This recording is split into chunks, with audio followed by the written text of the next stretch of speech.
Well,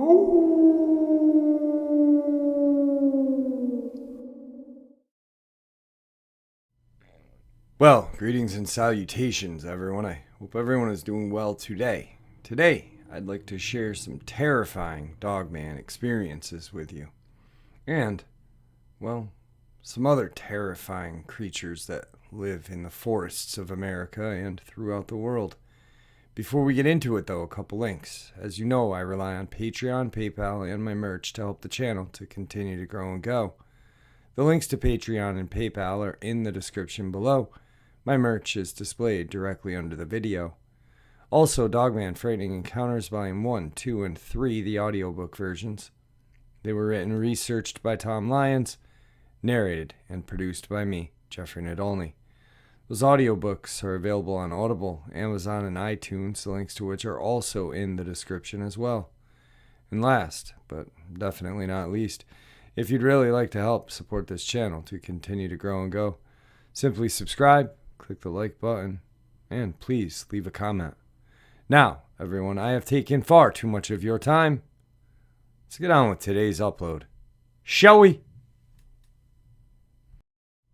Today's first terrifying experience. In small town, rural Tennessee, kids play outside until there is no light to see by, and even then they find ways to stay outside until brought inside by the threat of punishment. I was no exception. On Saturday evening, when I was 2 months into turning 12, as I was coming inside from playing, I was stopped in my tracks by a strange sound, a mix of yipping growing into a barking growl. Coming from an easy 30 or so yards, I was intrigued. I stood on the porch looking into the tree line that faced the house, trying to find the source of this sound.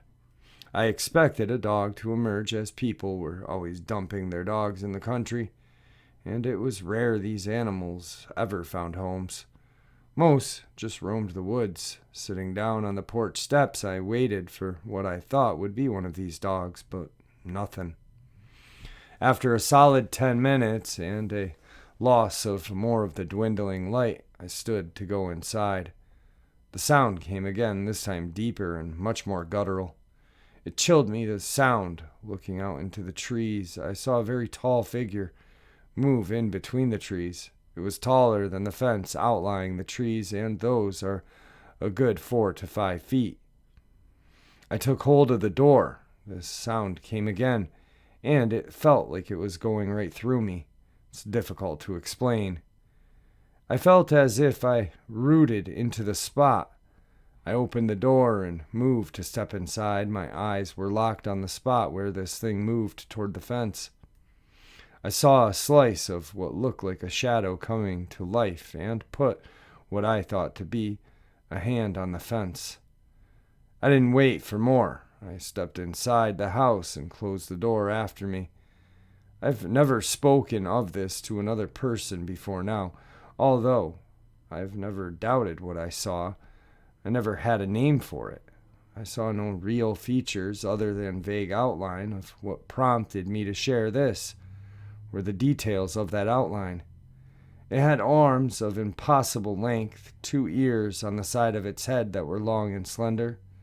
Its upper torso was broad along the shoulders and tapered down. I couldn't see the legs for the fence, nor its feet. I had never heard the term Dogman until about a month ago. I haven't been 12 for several long years now, but I know that's what I saw in that tree line. Today's second terrifying experience. This experience is not mine, but it is my uncle's. My uncle lives in West Virginia, one of the more remote states in the eastern United States. While his main house is in town, he also has a small cabin up on Spruce Knob, where he and my aunt would go during the summers. This cabin's very remote and accessed only by jeep trails, and it's not connected to the electrical grid.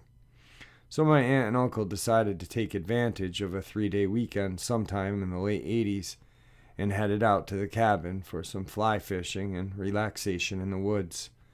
When they arrived, my aunt went out to sketch some while my uncle unpacked and built a fire in the fireplace, as it was already getting dark. As night began to fall, my uncle noted how unusually quiet the woods were. He's been camping, canoeing, backpacking all over the world, and he still says that this is the quietest he has ever heard the woods. He and my aunt packed everything up and went to bed late, sometime around midnight. My uncle awoke to a strange thumping and scratching noise coming from outside. He thought it was probably a bear or coyotes trying to get at the dog. He grabbed his .444 Marlin to go and deal with it as he pulled the gun from out the case. The door outside swung open, and a large, hairy, vaguely humanoid shape appeared silhouetted in the moonlight. He said he never really quite got a good look at it, but the one thing he remembers is the overpowering smell, a stench of decay, and two glowing reddish, yellowish eyes. He quickly emptied the .444, and while he didn't get a kill shot, he did scratch the beast's arms, which caused it to run squealing into the woods. He and my aunt immediately grabbed their things, got in their Bronco, and hightailed it out of there. Whatever my uncle saw never really bothered them again, and when he returned in the morning with more people and firepower, he found little evidence of an intrusion except for a single strange clawed footprint on the front of the cabin and claw marks on the door. I don't know whether to believe my uncle or not, as he's known for telling tall tales. However, unlike his other stories, he was completely serious when he told this one, and my aunt backed him up. This experience has always deeply disturbed me, as I as well spent a lot of time in the woods. I'll be making a trip up to the cabin this summer, and maybe I'll get a chance to see that strange beast as well. Today's third terrifying experience. Little timeline, this was around 2015, really not sure the month, but it was around 11 p.m. I was driving from my dad's house to my mom's. My dad has about 75 acres of really spooky land where I've experienced some paranormal things. Anyway, I was driving, and I had just started down the long driveway when I felt like I was being watched. Not cool, but it happens more often than you would believe. I'm nearing the highway when I see a dark shape at the edge of the woods. Oh well, probably a deer, and I shake it off. We have tons of wildlife in the area, from deer to panthers to the occasional bear, and then it starts chasing me. Keep in mind, please, that this crap is practically normal in my mind. I've had lots of weird stuff happen, and it's not like it was barreling at me. It just moved after my car, staying at the edge of the woods. So I keep my pace, I turn onto the highway, and speed up to 50 or so. I keep noticing something in my peripheral, though, so I slow down and start looking for what it could be. A few yards behind me, I see this huge dog. I've grown up with large dogs. My aunt had a St. Bernard growing up, and I've had various other large dogs. This thing was literally the size of my car. I know I've mentioned bears before, but bears don't chase cars. And we only have black bears, which are like the most docile kind. Okay, now I'm freaking out. I gun it, releasing a long stream of curses and telling my car to get over it. It was a poorly kept 95 Honda Accord. I had tons of trouble with it dying on me, so any time I had pushed it, I made sure to speak kindly to it. I didn't care at this point. I was simply trying not to die. I seemingly can't shake it for too long, so in an act of bravery, really stupid, I pull over in a church parking lot, thinking maybe it's some sort of hell beast and it won't come into the light or onto church land. No, I was wrong. I stopped and get my phone out to call my boyfriend. In that span of time, it catches up and jumps onto the car. I can see, feel, and hear the metal popping and creaking. I see drool splatter onto my windshield. I scream, dropping my phone. It jumps off the car onto the hood, where I get a glimpse of it before it goes into the cemetery and disappears. A gated cemetery, it jumped the fence. It's definitely a dog, built like a Rottweiler pit mix, but darker and larger. Solid black with paws the size of dinner plates. It had a huge head, almost the size of my car window. I don't know why it decided to leave me alone, but it did, and I am ever so thankful. I called my boyfriend, crying. He calmed me down and listened, and told me that when I got home I should take pictures. I did, or at least I tried. By the time I got to my mom's, the only thing left was a single dent in the roof of the car and some faint claw marks that were more like indentations in the metal. Today's fourth terrifying experience. When I was about 11, my mom decided to move me and my brothers from Richmond, Virginia to a small town called Colonial Heights, or better known as Colonial Whites because of the history of being a sundown town whose residents used to consist of nothing but white people for decades until about the 60s or 70s. Even then, there were probably only one or two black people, as well as being very open about its local chapter of the Ku Klux Klan. I wish I was kidding, but no, look it up. Anyway, I moved to this place and met some guys and basically became like a group of friends who did everything together. We would frequently meet up on the railroad tracks because how we got around, and it was a good hangout place because you didn't have to walk directly on the tracks as there were dirt paths, which in turn also had little offshoot paths to different parts of the neighborhoods or streets. Now, from time to time, I would experience some weird and strange things on these tracks or very close by. It was as if maybe something was out there with us, watching or waiting. People in the town and the adjoining small village may often use these tracks for travel or hang out, so it's not out of the ordinary to see or hear certain things, but sometimes I had no explanation for what I experienced. One particular day I was walking along these tracks to get to a path that led beside some friends' houses. I was about 11 or 12, and I remember walking along the track.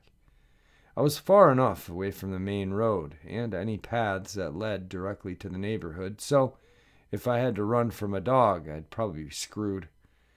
It was about 11 in the morning, as I wanted to get there early enough to hang for a couple of hours. As I'm walking on the tracks, I hear leaves crunching from the forest area, and the woods aren't dense, so you can see a lot of open area. I peer into the forest. I don't see anything, shrug it off as a bird, but as soon as I start walking again, the leaves start crunching again. So I overthink and look down and see if I'm stepping on leaves that are in the tracks, and to my surprise, there's no leaves, just rocks, metal, and wood. And believe me, that's a whole different sound when you're walking. I stop and start again, and so does the leaves crunching from the forest area on my left, which is also the path that's a ways up ahead that leads to my friend's house is located on. So I say screw it and take off. As I'm running and thinking in my head that it's probably nothing, I'm tripping until out of the corner of my eye I can see leaves in the forest area moving. My brain automatically said, hey man, even though you can clearly didn't see anything, just imagine it's a dog. Newsflash, it wasn't a dog. I don't know what it was. Now that I'm thinking about it, it reminds me of a scene in Evil Dead where the camera is rushing through the forest.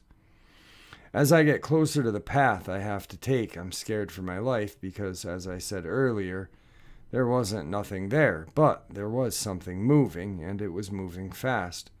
Finally, I get to the path, and I turn into it, and as I ran, I could hear whatever it was behind me, almost taunting me, like it had power to take me at any moment, but it didn't. It was toying with me. I get about where the house is located to right on the path I'm taking. As I get closer, I hear it move back into the forest and move a bit away. I break off the path and run up the steps to the front door. My friend opens the door and looks at me and asks if I ran, and if I was okay. I said yeah and was skeptical that he wouldn't believe me. I said I was chased by a dog or something, and he responded there was a family of fox, and the mother was very protective of it. I just said yeah, maybe, but deep down inside I knew it wasn't fox. I've seen those fox he was talking about before, and what I saw or didn't see was not that. Whatever it was didn't want me that day. I was new to the area, and it was its territory, and it wanted me to be aware, I believe. It sounds crazy until you learn about the town's history. Today's fifth terrifying experience. Let me preface by explaining a little bit about myself. I've always been kind of a night owl, and my current profession actually entails me being up all night, so the dark really doesn't bother me. I've pretty excellent night vision. I don't panic. I'm a medical professional and a bit of an outdoorsman. I'm a big guy, 6'2", 260, biology nerd. My first experience I had was on October 22nd, 2005, on a stretch of back road in the Mojave Desert, in the vicinity of Joshua Tree in Yucca Valley, California. It was the third or so day of quail season. I was all tagged up and ready to go hunting. I had a little Jack Russell Terrier named Gus that a friend of mine let me borrow for the day since I couldn't own dogs or cats. Allergic as all hell, I drove out, parked my Jeep on a turnout at the dirt road intersection. There are a zillion dirt roads out there, and some of the bigger ones actually have stop signs at the intersection. It was a good day and getting a little late, but I hadn't hit my bag limit yet. I decided that I would stay out a bit past sundown to try and bag the last few birds on my permit. I was dressed pretty warmly, and Gus didn't seem to mind, so away we went. By the time I hit my bag limit, the sun had been down over the horizon for about an hour. Getting back to the road was easy enough, and following it back to the Jeep was as well. Around the time full twilight set in, I came to an intersection with a stop sign on both directions, and I was getting my bearings when Gus froze mid-trot and immediately started growling with his hackles up. He was a pretty chill dog, so watching him go from happy little derp to DEFCON 1 so fast was alarming on its own. I scanned the area to see what he might be upset about, because my first guess was javelina, or wild pigs, and all I had was a shotgun loaded with bird rounds. As I said, these were dirt roads. Each road is roughly the same width as an average two-lane city street. On the corner opposite the one we were on, I spotted a creature moving with the same general gait as a rooster, but without bobbing its head. What initially cued me in that it wasn't a chicken was simple fact that from the head to foot it must have been close to 3 feet. Based on body mass, I'd say somewhere between 40 to 50 pounds. I tied Gus's leash to my belt so he wouldn't bolt after it and waited for it to wander off. It loitered on the corner for a minute, and without making so much as a flutter, it made a roughly 9-foot standing leap from the ground to the perch atop of the stop sign. Definitely not a chicken. At this point, I decided it was prudent to be armed, so I popped 2 fresh shells in my shotgun and held it at the ready. When I looked back up, I saw its eyes. The 2 things that immediately sprang to my mind, this is where biology geek comes in, were that 1, they were forward-facing, meaning this animal was likely predatory, and 2, they were proportionally enormous, meaning it was likely fully nocturnal. I realized that a 3-foot tall predatory nocturnal 40-pound animal that can make a 9-foot standing leap was now regarding me at a high perch, albeit from roughly 40 feet away, and that I was in a bad position. I leveled my shotgun and loaded both barrels at it. After the echoes died down, it was still perched atop the stop sign, making an odd chirrup noise that sounded a bit like a sneezing. I was reloading when it jumped down from the stop sign and ran away from us through the brush into the adjacent corner. I finished reloading, waiting until Gus had calmed down, and jogged back to the Jeep. On the way back through, I hit my trail lights at the intersection this happened at and saw that the stop sign had definitely been peppered well with the shot, and that the majority of it had been centered on the animal. The animal had taken a 9-foot standing leap, soundlessly perched perfectly on a 2-foot square area, and had taken two 12-gauge loads of birdshot center mass and sneezed at me. On the way out of town, I told my story to a Spanish-speaking clerk at the local gas station who laughed and told his coworker, "You hear that? This Garo ran into the El Chupacabra." Today's final experience. I seriously need help. I'm terrified out of my mind. I'll start off by saying I've never believed in the paranormal. I'm a pretty science-based guy. I've always looked for the logical explanation. I still am for this. I haven't had much time for leisure with work recently. Been having to accept some pretty awful shifts to get by with COVID times, so I lost my ability to go on my evening walks, which are a method of stress release for me. It had been a while since I had gone on one, so 3 nights ago I decided to just go for a late night walk. I put my headband flashlight and decided to take a path I hadn't been on in ages. There's a small trail near the back of my neighborhood that goes about 4 miles deep into the woods. My plan was to walk about 1.5 miles in and take a parallel path that comes back. I make it down to around 1.3 miles according to my Fitbit, and I start getting the feeling of being watched. I turn off my headlamp and sit still and listen. At this point, I'm more concerned there's a guy following me who's up to no good. I heard clear footsteps in the leaves off the trail, and they've been behind me for nearly 5 minutes. I stopped thinking it was an animal or another walker and became worried.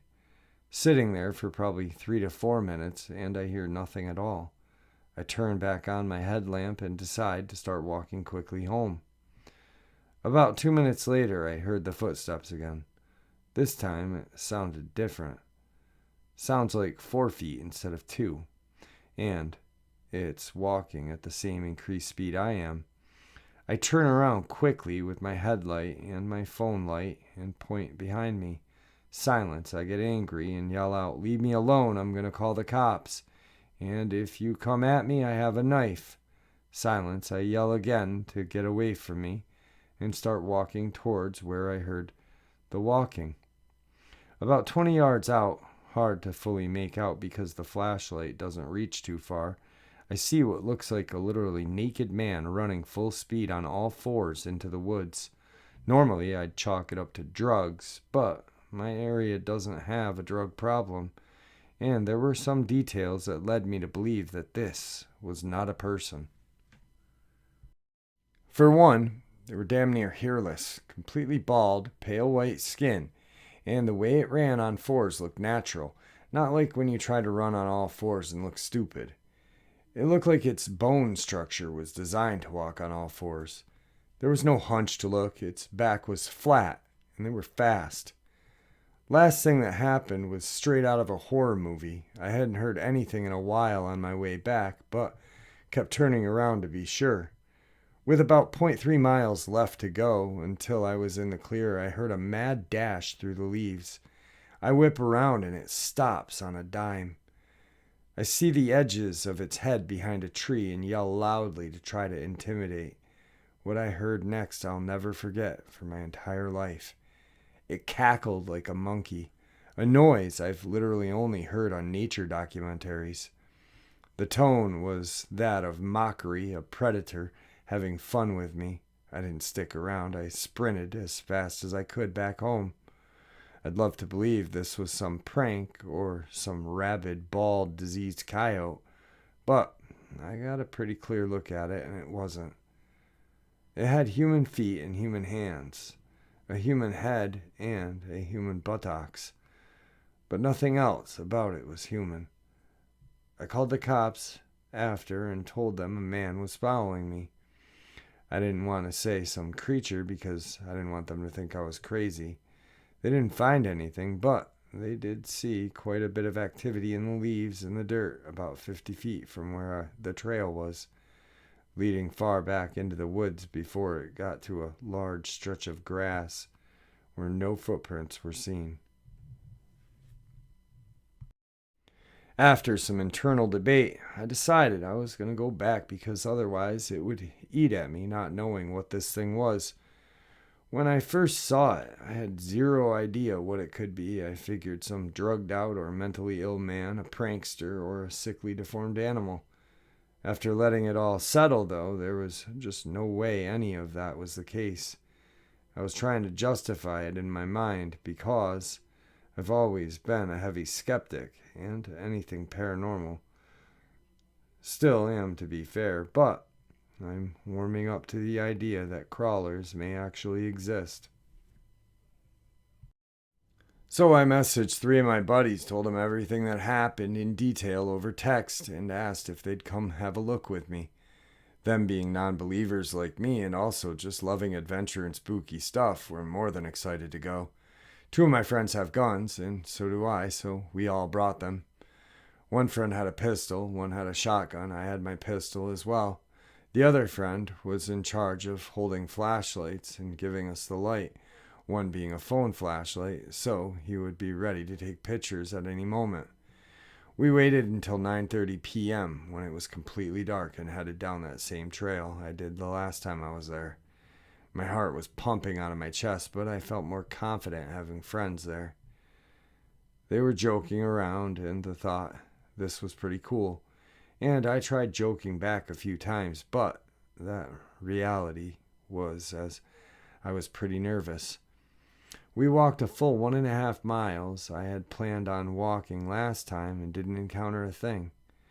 We had prepped for so long, though, and didn't want to give up quite yet, so we kept walking. About 5 to 10 minutes later, at close to the 2-mile mark, we started hearing some noises way back in the woods. It wasn't close, but it was loud enough to us to take notice. I told my friend to turn off the flashlight for a second, and we listened. The bipedal footsteps made their way closer to us, still far, but definitely coming our way. Sounded like they were wearing boots or something because the heaviness of the steps were quite loud. That, or there were a lot of leaves, which, to be fair, is possible. It was off the trail, so it's all woods back there. Once the footsteps made it about 20 to 30 yards away, I called out asking if someone was there. Footsteps stopped only for a brief second. A second later, the bipedal footsteps turned to what sounded like something sprinting on all fours. My friend immediately turned the flashlights on, but there was nothing visible through the dense forest. At the beginning of the trail, the forest is pretty clear, but further back, it gets a lot more dense, so it's hard to tell. Once he turned on the light, the footsteps stopped as well. None of us were talking. Paranormal believer or not, hearing that will scare the crap out of you. My friend unholstered his pistol and kept it by his side. He looked at me, and I could see that he was not having a good time anymore. My friend holding the camera was visibly shaking and was darting his glance between all of us. Third friend, shortly after, yelled into the woods, "I see you! Come out, stop messing with us. We have guns and we'll shoot. I don't want to hurt you over some dumb joke. Come on now." We hear the sound again I mentioned before, that cackle. This time it was more of a yell, shriek, aggravated noise. I don't know what to compare it to. I just know it gave me goosebumps. My friend immediately shot his gun into the woods, causing my ears to ring horribly due to me being right next to him. I couldn't hear crap, but I noticed that his gaze went from one spot that we heard the footsteps from over to the right of that spot, about 90 degrees. I followed his gaze for about half a second and caught a glimpse of it again, a tall, human-like thing running on all fours behind the tree. He started walking toward that direction, but my friend with the flashlight stopped him. He made the point that it was buckshot. The chances he missed were slim due to the fact that the tree it was next to was covered in evidence the shot was on target. My friend also made another scary point that we hadn't considered. What if it hit it, but it didn't hurt it? What if he was right? What if that thing took a shotgun hit, didn't fall over? My estimate, it was 6 foot, maybe 6.5 feet, 140 to 165 pounds. So if it could still run after a shot, it either didn't get hit or it was something we definitely didn't want to be messing with. We hear that cackle again, that mocking noise, not so much aggravated now. More so, a noise that gave the impression it was having fun or enjoying the fear we blatantly had in our voices. No more footsteps, but my friend shot in the general direction again. Ears started ringing again. We couldn't hear anything. But I did see a small glimpse of it, running deeper into the woods. Could only see its rear for a second or two before it was too far to be seen by the light. This meant it was running very quickly. I don't want to give a number, but if I'd have to guess, it was around 20-25 miles an hour or so, through dense woods. Nothing a human could do on all fours, and that's for damn sure. We turned around and jogged back home. Upon getting home, we talked about what we had seen. Nobody was disputing me now. We all had seen it. We talked all night. But we did all agree that if this was paranormal, that a crawler was the best guess we had. Now we're all on the same page. We still didn't know if we bought in paranormal claims, but this one is starting to convince us. We realized at the end that we hadn't even looked for the pictures. We asked a friend on the phone, and he shyly admitted that he hadn't even thought to take a single picture. I'm not going to lie, guys. I was so terrified I didn't even open the camera app. I was just trying to make sure it wasn't behind us or charging us. I'm sorry. We told him not to worry. None of us would have been any better about being calm enough to take a picture. I never saw its face, though, but the friend who took the shot swears it didn't have one, or at least no eyes. He couldn't see if it had a mouth, but it was around a third out from behind the tree, and from his angle he saw it was blank from the nose area up, or if it did have eyes, it was too black to be noticed. We all decided we were going to go back. We'll be more prepared next time. We'll do some more research. We'll have a camera strapped to us, always recording. We know what to expect, so we'll be more calm.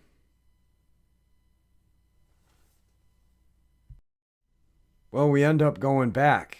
We spent time getting prepared, strong flashlights, walkie-talkies, with one new party member staying home for emergencies. Better camera, knife, bat, and the same guns. We were confident, probably too confident, which led us to playing ourselves. I deeply apologize. But for now, all I can say is after these events that happened that night, I needed to take a break from life and start going to therapy. I've met with a therapist a few times, and it's significantly helping me to process all the new data that's flooding in my head. If I'm to be honest, I think she thinks I'm full of crap, but I generally can't blame her. She does a great job at listening and offering real advice, even if she thinks I'm schizophrenic or delusional. The only reason she hasn't started trying to recommend me to a specialist is due to my friends coming along with me one time, where she heard all of us share that story. I promise eventually I'll share the events that transpired that night, but I generally have been on the brink of a mental breakdown for quite some time. In summary, though, I'll give you an idea of what I'm processing. We did see it, up close in fact. The things that happened while in its presence have haunted my nightmares and plagued my mind during the days. One friend was injured fairly badly and needed medical attention, not on the verge of death or anything, but he did not look good. He's okay and has since recovered very well, but mentally he's probably worse off than me. understandably so. Since all of this, my friends and I are now diagnosed with severe PTSD. All right, guys, with that, I did reach out to this person to see if they'd be willing to come on and share their experience and get some positive feedback in the comment section. I let them know that I've had my own encounter with something, not a crawler, but a dogman, and I let them know how much positive feedback this community offers people when they share an experience. So I'd like to thank you all for doing that. We truly have a great channel here. You guys are what makes it great. So thank you. And with that, may the Great Spirit watch over us all, and may He guide us down that path that we call life.